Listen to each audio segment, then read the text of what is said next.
emakhosini umhlambululi isigodla amanzi nentaba. Bantu abadala ngiyakhuza kakhulu.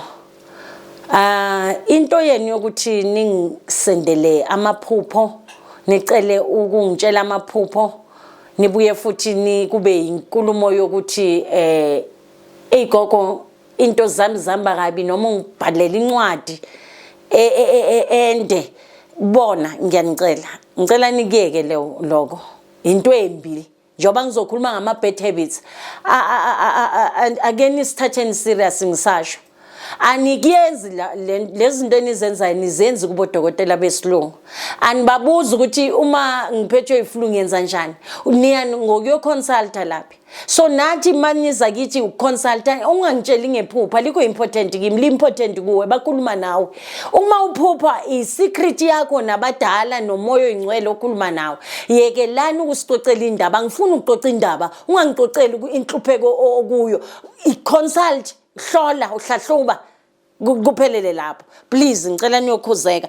Sizokhuluma nge-signs to know your ancestors are with you part 2. Ngizo unpacka lokho besenik edile ku part 1. Ngicela niyobheka makuba ukakayiboni part 1. And also please like and also comment, share ama video amina. Ngilungisa umthakathi ngibuye ngilungise abalungile. So ufundani ukuthi ningabi greedy, basendeleni especially mawubona ukuthi lo mthakathi ukuyenza into enje, basendeleni ama video sharani kuma families nako konke emakhosini ngoba le mfundiso enginipha yona iyadinga ukuthi yaziwe kakhulu emakhosini ngoba kurare uzothola ukuthi kuya explainwa. Abantu sebafuna ukunilapha niloku ningekho ku right state of mind, niloku spiritual knowledge noma sithi inhlakanipho kamoya yiyo engcono ungidlulisa ukuthi uvele uthathe into ephathekayo uyokufuthi uyogeza uyogaba ungazi sizathu sayo ukuthi wenzelani emakhosini. Ama dreams akho ayakutshela, amaphupho akho ayakutshela ukuthi who you are. Amaphupho akho ayakutshela uhlezi uphupha ngani kakhulu nanoma ngabe ayahluka kodwa ayakutshela ukuthi ungubani amaphupho akho. So lento yokuthi uziforce ukuba yinto ongasiyo kunzima. Right now we've got abantu yes bayaba namaphupho amaphupho abatshela ngamanzi and then nizithola nisemaphehlweni, nizithola senithi nabaprofeti. Kanti ayiqali lapho, iqale emsamo. Awukwazi kuba umprofeti, awukwazi ukuba bayibizani inyanga ungakalungise zomsamo. So into yokuthi ama dreams akho uwashare nanoma ubani and also now bakhuluma nawe wena buyela uyobuza ukuthi njoba ngisemanzini ngiyohlambululana noma uyocela inhlakanipho kamoya ukuthi ucheck ukuthi kusho ukuthi inhlambululo yasemsamo ikhona because icala ngawe before the next person abomhlambululi nabo ilaphi bendabuko. So amaphupho akayakutshela ukuthi who you are. Uphuphela abantu bayenzani kuwenzeka ukuthi kwamele uqale ngokunceda abantu emaphupheni ukuthi uphuphe ulwisa isilwane si attack abani noma uphuphe kunemimoya uthandaza wenzani isahamba nawe access into yokuthi yes uyiyo lonto leyo. So amaphupho akayakutshela ukuthi who you are. And nabakini bakutshela ngoba uma ungaphuphi all together kufanele ukuthi ufile ngokamoya, you are buried ngokamoya. Kodwa uma uphupha then kusese ne hope kusho ukuthi kusese namandla ukuthi uxhumene nabantu abadala emakhosini. Kubuye futhi sizokhuluma ngomuthi nesiwasho. Yekela ukusebenzisa into especially kwisiwasho nemithi. Yekela ukusebenzisa umuthi ubone ukuthi awukenzeli lotho. Yekela ukusebenzisa isiwasho ubone ukuthi awukenzeli lotho. Ukukhuleka ke angikwazi ukuthi yekela ukukhuleka kodwa emkhulekweni we've got 3 answers. Nina nikhuleka ni expect ukuthi izolenda isicelo sakho must ukuthi bakuphe sona. Not always the case. Kubi ukuthi ukhulekele into uma ungatholi answer kuyo move on. You can only control what is controllable. What you can control akusiyone yakho. We've got 3 answers njoba ngisho yes, no, wait.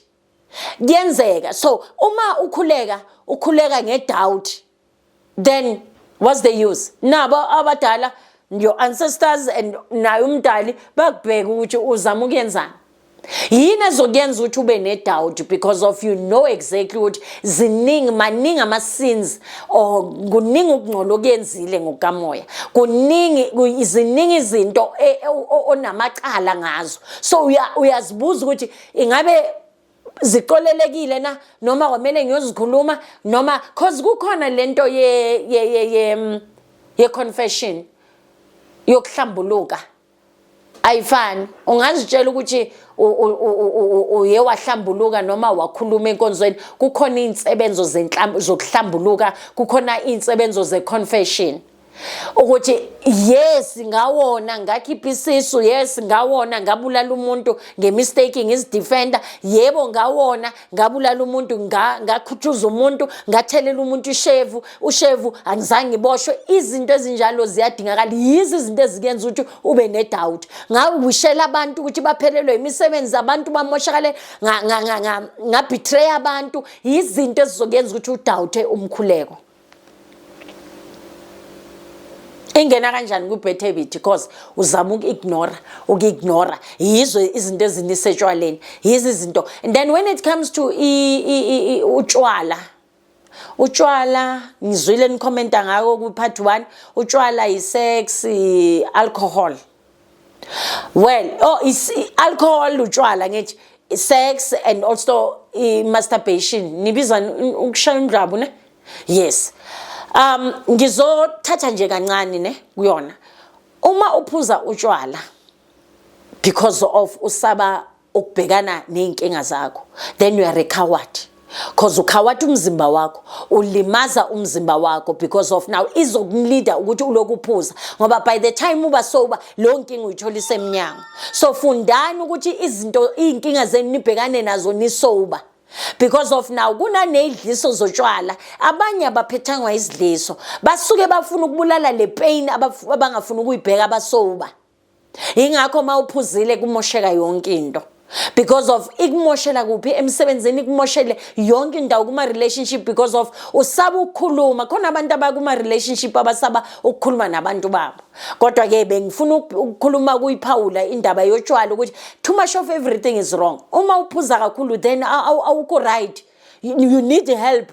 Hlala phansi ukhulume nawe ukuthi you know what, kwamele ngivuleka amaphaphu, ngikhalele maqeda ngikhuluma, ngoba ukwazi ukuzivalela ejekeni. Abantu niphila impilo zabanye abantu, abantu banenzisa izinto ezirong, abantu banleader entweni ezirong. Uhluleke nje nokutshela umuntu ukuthi angeke ngoba usaba ukuthi uzokuyeka. So inhlungu lezi niziceda ngotshwala. Kubuye futhi kwi-sex. I-sex asiyiviewing ngokufana.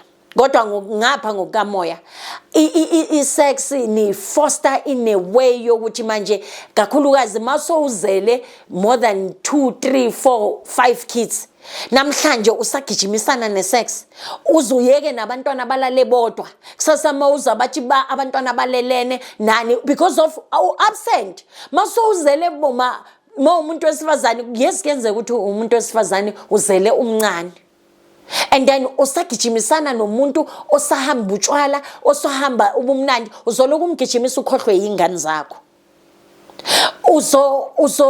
Especially kubantu besilisa, kunesikhathi sokudlala, kunesikhathi vele kwamele udlale up until ukhule. Angeke udlale unamanje over age over 40 but usafuna ukudlala ungena lana la, infakela inkinga lonto leyo. The very same person olele naye manje angayimosha impilo yakho yonke.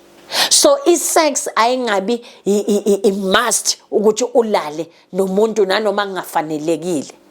Uma unabantwana abaningi, funa umuntu omdadlana onengqondo, ungahambi utshwala ngoba uzoloku ugijimise yena then uneglect abantwana. Wena muntu wesilisa wena muntu wesifazane, lo muntu omthola etshwaleni wesilisa omuphi umuze nizowakha? Omuphi? Ngoba nizobe nilalisa ulotshwala obubusuku lobeniphuma kubo then nizoloku nigijimisana. Omuphi umuze nizowakha nina? then kubuye futhi kube yini ukushaya indlwabu masturbation ngayikhuluma ukuthi there's absolutely nothing wrong but too much of everything is wrong. Bakhona abantu abakuma relationship are wrong, bakhona abantu abangenawo ama relationship so they addicted manje ku masturbation. And now soon as so ukwazi ukuzijabulisa wena ku dangerous ngoba kusekho omunye umuntu ozokujabulisa because uzobe soyenza every day alidluli wena ubusy ngawe. And most important thing ukuthi manje should imimoya yama sexual spirits izok-attack through yona, because of now you will think ukuthi ushaya indlwabu kanti ulele nesilwane.